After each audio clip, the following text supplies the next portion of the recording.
Bien, pues continuamos con este interesantísimo tema y los factores que predisponen a este tipo de situaciones que se presentan con nuestra mandíbula es algo también que debemos de que sea tratado de una forma integral.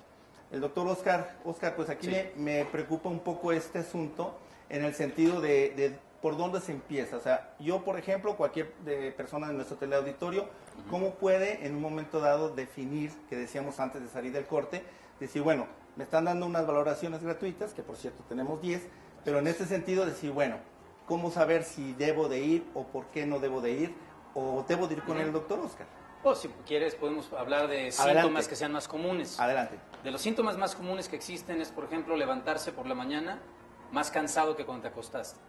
Otro síntoma que ocurre mucho en la mañana es tener dolor de cabeza o cefalea. Okay. Entonces sucede mucho el fenómeno, le pasaba a la doctora Milagros Amor, una compañera en la especialidad, de que todos los días se levantaba y se tomaba una aspirina y a la media hora se le iba quitando el dolor. El dolor no se le quitaba por la aspirina, sino porque toda la noche ella estaba apretando la mandíbula. En la mañana la soltaba y su misma circulación empezaba a limpiar todo. Porque un dolor de ese tamaño, que la gente incluso la describe como una migraña, porque mucha gente coloquialmente habla de migraña como un dolorzote de cabeza, y son dos cosas distintas. Pero vamos, dolor de cabeza por la mañana. Cosas que se confunden, que es muy común, por ejemplo, es precisamente la migraña verdadera con la disfunción mandibular. La migraña verdadera generalmente está diagnosticada por un maxilofacial o por un neurólogo o un neurocirujano, y eso hay que tenerlo muy en cuenta y respetar a todos los trabajos de la gente. Otro síntoma que es muy común es, por ejemplo, hipersensibilidad en los dientes, y muchas veces, a pesar de que el paciente puede tener su dentadura completa, sin ningún tipo de caries, sin ningún tipo de destrucción, ni pérdida de encías, nada. Y sin embargo, les duele incluso hasta respirar o jalar aire, así el... ¿Bebida fría, caliente? Sí, por supuesto. Okay. Ahora, si no se encuentran lesiones de ese tipo, hay que pensar entonces en qué. En, como decíamos, hacer palpación muscular, una historia clínica específica, que son más o menos 47 preguntas, escuchar la mandíbula cuando abre y cierra, y sobre todo observar también si el paciente al abrir y cerrar la boca, en lugar de hacerlo derecho, la hace con algún desvío o en forma de Z, que eso es algo bien importante. Por eso hablábamos del sistema de masticación, y lo que estamos nosotros enfocados en el consultorio en particular mío, es en devolverle la correcta función al sistema de masticación para tratar de que no tenga una calidad de vida tan mala el paciente, porque un paciente que tiene disfunción generalmente come mal, y si come mal, digiere mal. Ahora, si le exacerbamos el asunto de las emociones, hay muchísima gente que padece gastritis por problemas emocionales. De hecho, hay un video muy interesante que ustedes van a ver y escuchar más adelante también de un paciente que nos hizo gentilmente el favor de grabarlo para una conferencia en la Universidad Cuauhtémoc en la ciudad de Querétaro, pero nos dio permiso también de utilizarlo el día de hoy nuevamente. Excelente. Entonces, a grandes rasgos, síntomas de ese tipo, los que quieras. Ahora, dolor, puede haber dolor en la zona de sus músculos temporales, los parietales, en los músculos que van verticalmente aquí, que se llama macetero, en los músculos que mueven lateralmente su mandíbula, que se palpan por aquí y adentro de la boca, en toda la zona cervical, en la zona de sus trapecios, en su espalda media, e incluso se puede transmitir el dolor irradiado a la parte baja de la espalda.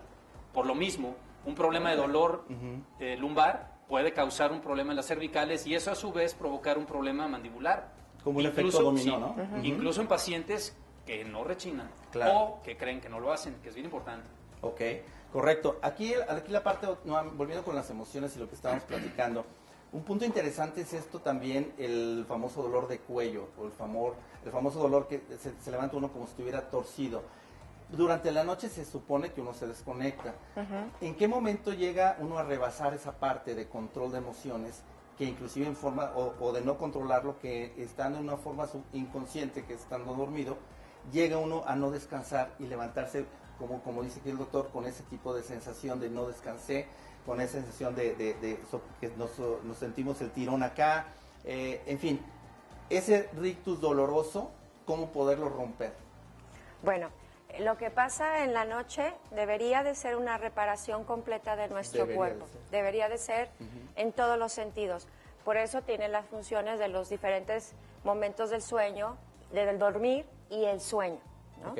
Entonces, cuando nosotros, en el sueño tendría la función de elaborar cosas que emocionalmente no elaboramos en el día y se forma de recuerdos, pensamientos, y hechos, y nos ayudan a elaborar esas emociones.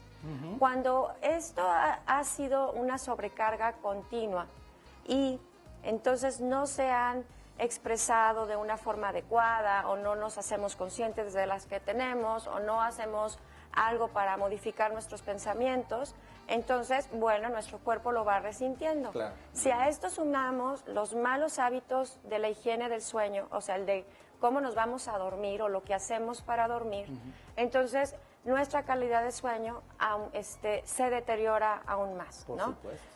Entonces decimos, sí duermo perfectamente, pero o no me puedo dormir, ¿sí?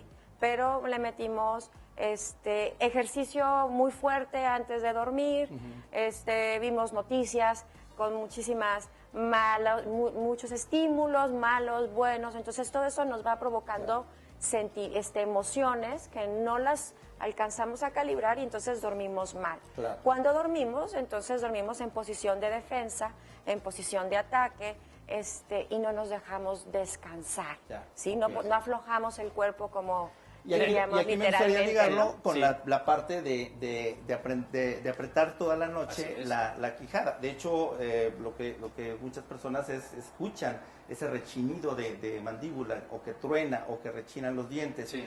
Entonces viene la emoción, viene la parte donde se supone que se debe descansar, Así y es. justamente es la parte en donde menos se descansa, y aparte de esto se le está sobrecargando a la articulación. Sí, y todo eso genera el dolor del que hablábamos. Ahora, es importante que la gente sepa que los dientes solamente se tocan cuando el paciente deglute, es decir, cuando pasa la saliva.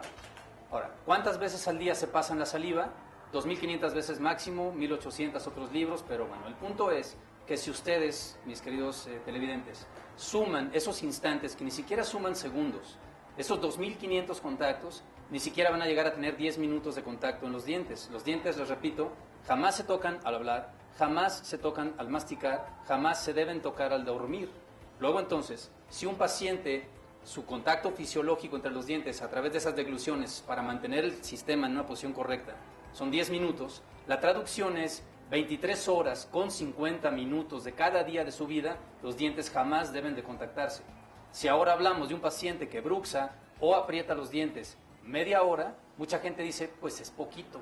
No es poquito, es 300% más de lo que es fisiológicamente permitido. Y ahí es donde viene el factor de inflamación muscular, de inflamación de la pulpa de cada uno de sus dientes, de exceso de movimientos musculares, de exceso de desplazamiento en el menisco de protección de su mandíbula, y que si le suman malos hábitos alimenticios o morder cosas demasiado grandes sumado al cansancio, es cuando empieza a doler todo, o puede haber incluso ruidos al abrir y cerrar la mandíbula, a grandes rasgos. Pero eso es bien importante que lo tomen en cuenta. No se tocan los dientes ni al hablar, ni al comer, ni al dormir. Y si la gente dice, no, es que yo rechino, eso es una parafunción. Recuerden que es algo que ocurre sin sentido. Claro. Dime, Sí, Correcto, sí, interesante. y me gustaría aclarar que Sí, claro. aparte cuando nosotros nos lastimamos y estamos conscientes, o sea, estamos despiertos, Así es. si yo me caigo y entonces me duele la rodilla, sé que es porque me caí. Entonces cuando llego al doctor puedo identificar que ese dolor pues no apareció de la nada. Cuando aparece estos dolores, como estamos dormidos, no somos conscientes de lo que estamos haciendo. Entonces nuestra explicación suele ser en otro sentido, en búsqueda de otro especialista, de otra área, y no de lo que realmente nos está provocando Claro. esto que sería el bruxismo, porque yo o cualquier otro no se oye, Cierto. ¿sí? Cuando está rechinando los dientes y está profundamente dormido. Así es, sí, definitivamente. En los niños, doctor, Sí. ¿desde cuándo pueden empezar a tener este problema de disfunción y ese rechinido de dientes? Bueno, sin llegar a que el sistema no funcione, los pacientes rechinan los dientes desde que tienen dientes. Desde que Y tienen siempre dientes. tiene Ujú. que ver con factores emocionales Claro. como bullying en el kinder, como puede ser una pelea de los papás. Y hubo un caso, de una paciente que, por ejemplo, tenía sus muelitas de los 6 años, la de adulto ya, sin gastar, y tenía todos los dientes de leche gastados como la mesa, así planitos. Wow. Ajá. Entonces yo le pregunté a la mamá, le dije, oye, ¿tuvo algún problema entre los 2 y medio y los 3 años el bebé? Y se puso blanca, ¿no? Así como diciendo, ¿cómo supo? Pues elemental, mi querido Watson. Ujú. Rechinó los dientes en la edad en que esa muela no existía. Claro. Y me dice, ¿sabe qué? Sí, doctor, en ese momento estábamos divorciándonos porque el papá le pegaba a la señora. Entonces un cuento como Creíble, desafortunadamente porque siempre sucede, ¿no? hay algo Y el detrás, niño lo ¿no? siente. Claro.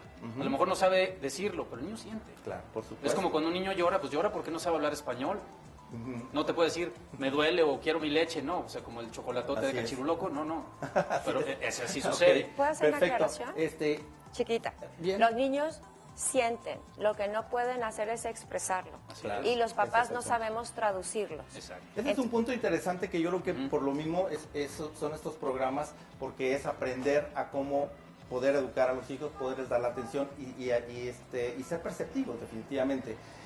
Cuando regresemos del corte vamos a hablar de qué tipo de soluciones hay, porque yo creo que aquí lo interesante del asunto es, bueno, ya vimos el problema, sabemos que hay soluciones, cuál será la más adecuada, ya que regresemos. Y recuerden que estamos aquí en Atlas Chapalita, que como siempre nos abre las puertas y nos da todas las facilidades, agradeciendo como siempre a sus directivos.